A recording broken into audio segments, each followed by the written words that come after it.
Okay, this one. Jerry says, I've got my money in a great account that compounds interest monthly. Compounds monthly. So I'm just going to write. The equation is, and I'm just going to write this equation, 388 times 1.008 to the m. Okay.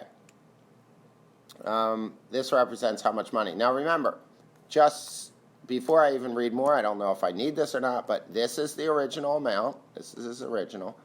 And this is the multiplier. So the interest he's getting each month is 0.008 interest each month per month, right?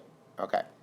And the m is how many months, right? Because the number of compounds. Okay, so now it says, what is Jerry's monthly interest rate? Oh, okay, well, they just asked us a question. So he gets 0.008.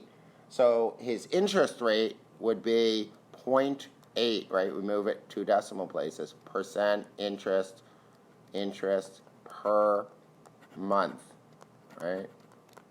Okay, write an equation to represent your total money if you invested $500 in an account with the same rate of return and represent the number of months. So all they're doing is they're changing the 500, the initial amount. So he had 388.